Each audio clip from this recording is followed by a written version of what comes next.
everyone. Welcome to the Change Your Game with GTD podcast. My name is Todd Brown, and as always, I'm here with Robert Peake. Hello. And what we thought we'd talk about today, Robert, you and I were kicking some things around before we got on air, and what we thought we would talk about today is alignment. And when we say alignment, what we're really talking about is how do I make sure that as I'm making my tactical choices, I suppose, day to day about what to focus on, that what I'm doing is maximizing the chances that those individual action choices are best aligned with my bigger picture. So what do I want to be achieving? What do I want to be accomplishing? Medium term, long term, and ultimately, I suppose, to what extent can I have some confidence that what I am doing day to day is alignment with my core principles, who I am. So we're at a pretty high, we're up here. We're up in the higher horizons, as we say in the game. And I'm just curious, what's your experience been with this? I mean, is this something that you? I guess I'm asking the question because my experience is that an awful lot of people, when they first get exposed to GTD, the thing that they're drawn to are the tools that we give people and the ways of working that help them to gain control, right? So how do I get control of my day-to-day? How do I deal with my overflowing inbox? How do I deal with the multiple demands that I have on my time? And for a lot of people, I think this kind of appreciation that what all of that enables is this focus on the bigger picture and the longer term and the more strategic. I think for many people that comes later. And I'm curious what your own experience was of that. Yeah. My experience was a little different. I was lucky enough, believe it or not, to pretty much kick off my working life as an adult with GTD. And so, needless to say, I'm a pretty big fan of the newly released GTD for Teens book and the work that we're doing to get this down, to people who are earlier and earlier in their career. And I love that millennials are grabbing onto this, and younger people are discovering GTD as I did.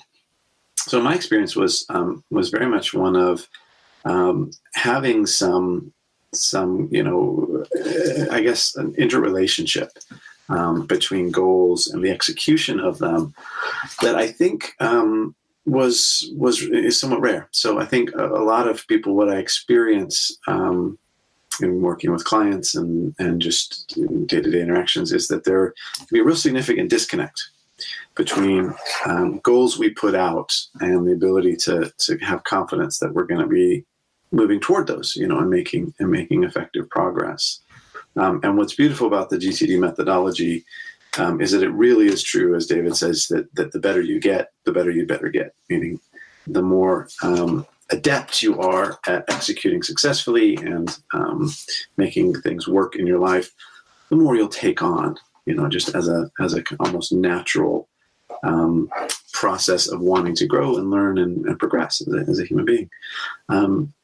But I think we all have that drive. We all have some implicit sense of wanting to be better, to do better, to strive for more. For some people, I think it gets rather potentially dimmed, or that people get a bit beat down or worn down in life. But it's there, right? I think from early. And what's remarkable to me is that we all have this, but we haven't all made this explicit. So to me, one of the really powerful things about the Getting Things Done methodology is that it gives us a way to not only externalize the day-to-day and get control of that, but externalize the bigger picture and get in touch with that in deeper and more significant ways that help us to orientate toward moving toward that in ways that just sort of having a vague goal or stating it, in our head, or feeling like, one of the phrases I chuckle at all the time is when people say, well, I'll try to show up. I'll try to do that. I'll try to remember to answer that email.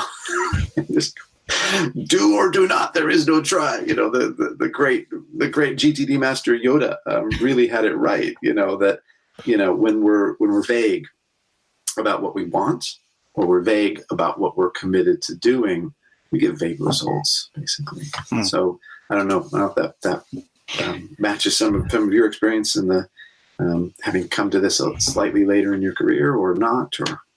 Yeah, no, I think it's a really good. I think it's an interesting contrast, right? So you were at the beginning of your professional career, maybe, not so deep into the feeling that you're being overwhelmed by what's coming at you, right? Whereas I was in a challenging place when I first got exposed to GTD.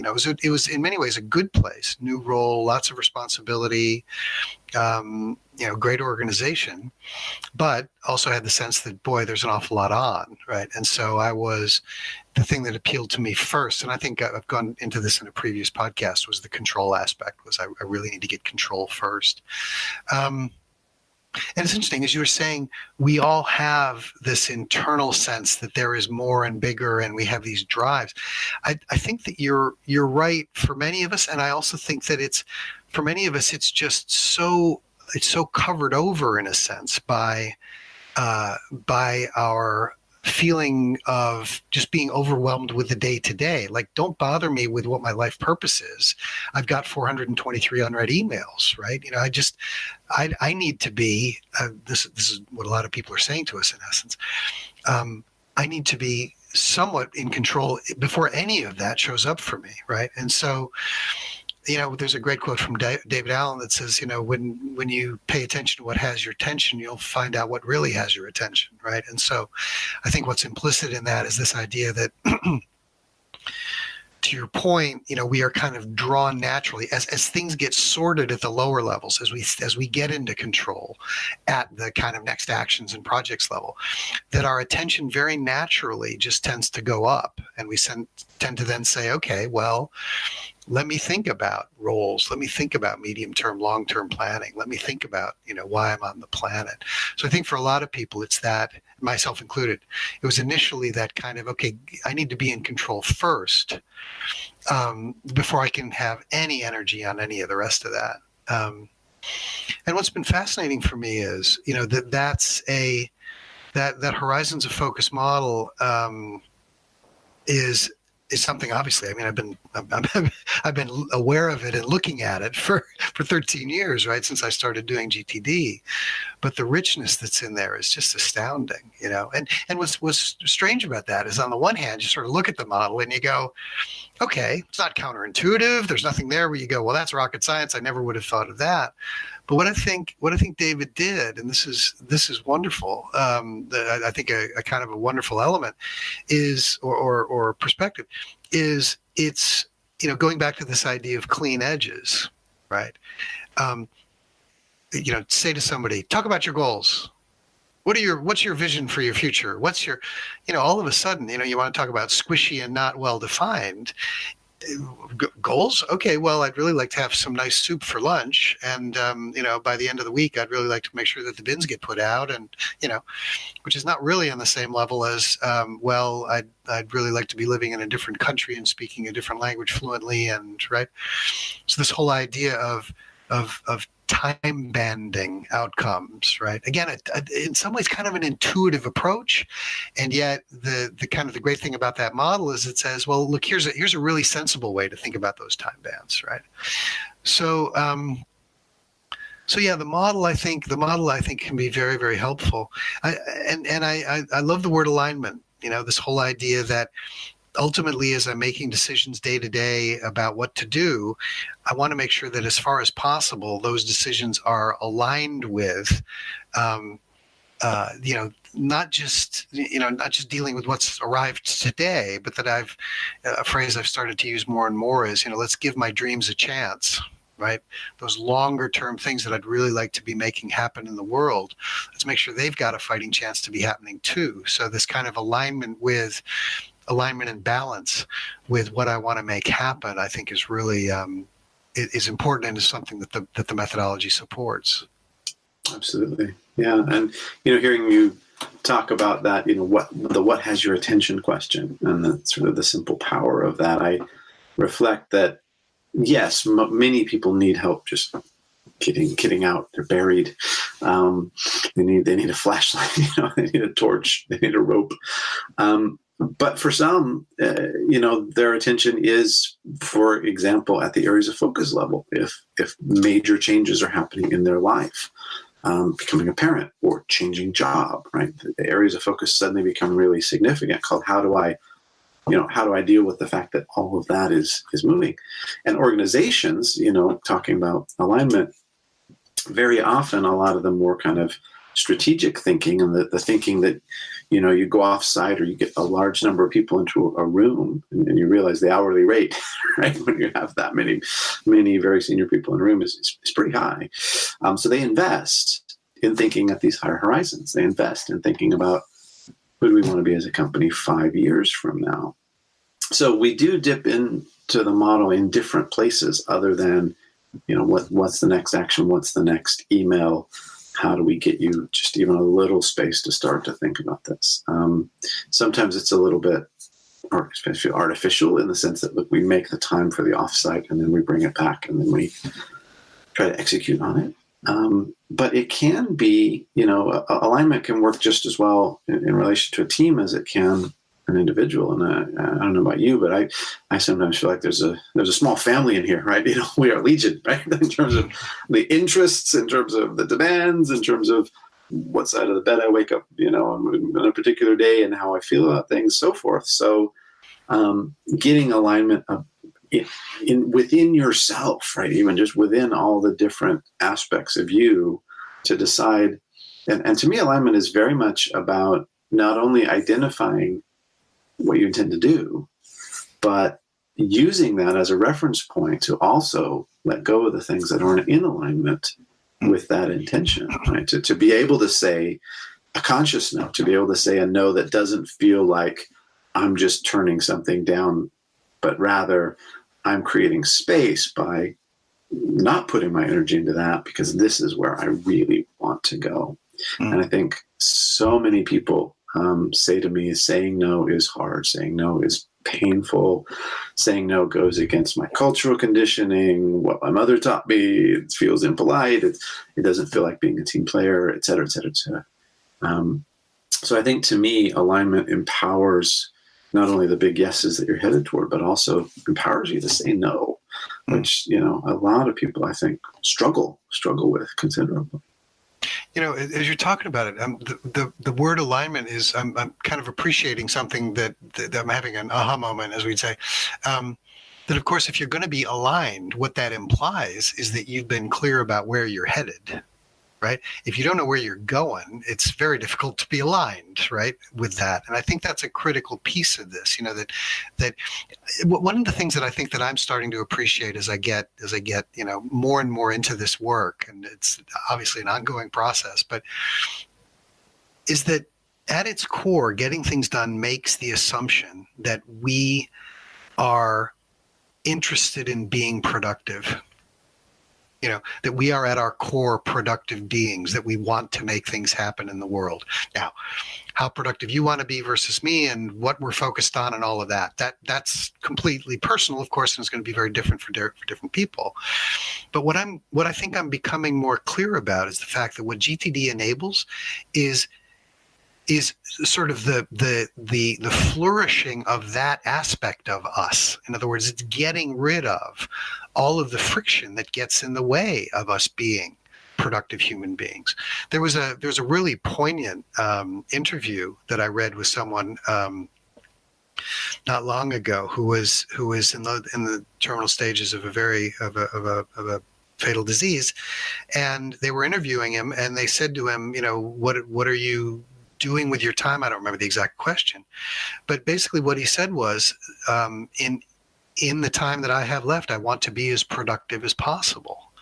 And I thought about that, and I thought that is really interesting, that this man at this point in his life is still focused on what can I make happen? What can I change? What can I enable for me and for others in the world?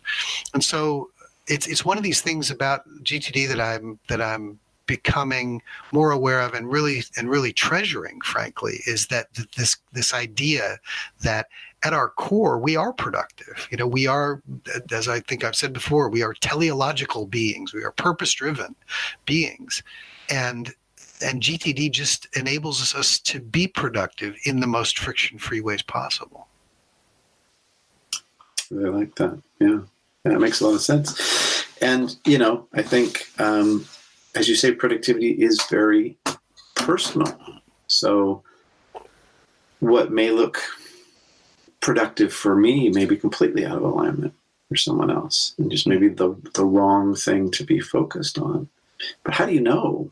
And I think, whether you're a young person just entering the workforce now, or you're in sort of, mid-career and sort of blinking into the lights and looking around and going, is this all there is? And, what's next? And do I want to make some big change or not? I think having a way to externalize, evaluate, and move upon those things that call to you, right? And I think all of us, whether or not it's in a formal sense, there are those vocations, there are those moments in life where something really calls to you at an intuitive level and says, this might be yours, this might be you over here. Having a way to identify that and, again, evaluate what you're actually doing to move toward that is simple but profound in my experience. It's simple but profound. And the difference between exteriorizing that, reviewing that, being in touch with that, creating projects and the actions and seeing yourself move toward that and not, very often is the difference between simply getting there or wishing that you did, So people, when they say I feel adrift, or I don't know, feel like I'm getting to the bigger picture stuff. I mean, it generally comes down to, have you identified it? And have you been reviewing it? And by reviewing it, I don't just mean looking at it, although that can help, because just the act of reviewing or looking at what you've said or set out as a goal it seems like it starts to wire the brain in a different way toward that. But also reviewing in the sense of looking at what you said you wanted to do and looking at the resources you've allocated toward that, right? What you've said yes and no to, or as an organization, the resources you've allocated toward particular goals, and which is, again, a lot of yes and no decisions, whether it's on a P&L or it's just in your social life. And, have you identified concrete commitments about that you're going to fulfill and follow through on, whether they're at the project level or the action level or at some higher level? Have you said, are you doing things toward that? So I think it makes an enormous difference in the execution of the things. And I think also, as you said, we are purpose driven, and without a sense of purpose, I think you can start just sort of counting the days, frankly. I mean, it can be a bit of a slow race toward the end, rather than feeling like, there is something out there that does call me, that is mine to do, and I'm moving toward it, even if I'm not there, even if it may take a long time to get there. The fact of moving toward it has its own contentment and sense of purpose and sense of rightness in my experience. I don't know. I'm with you. And as you're talking about it, I think the other thing that it requires of us, though, is that we are, and this is especially true if you talk about kind of your medium and your long-term goals, is that you're willing to live with a sense of, I'm not really sure how I'm going to get there. Right? We really need to be able to own that idea that this is something that I want, this is something that I intend, and I'm not 100% sure that or how that I'm going to get there or how I'm going to get there, right? So, but as you say, just identifying those outcomes makes them more likely to happen. Right, being concrete, writing them down and saying, this is what I want to do. I do that in my seminars. At the beginning of the seminar, one of the things that the delegates do is write down what their intended outcomes are for the day or for the seminar. If it's a 2-day, one of our standard 2 days or whatever it is, they write that down. And I say to them, just because you've written it down, it's more likely to happen. Right. But I think yeah, I think that's also a requirement. We have to be able to live in a state of hope and optimism, and quite about our outcomes, our intended outcomes.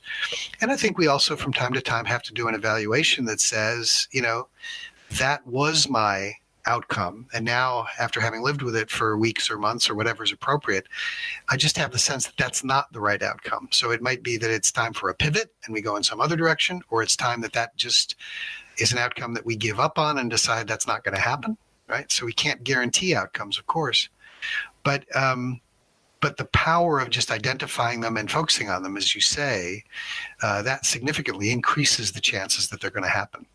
Yeah, absolutely.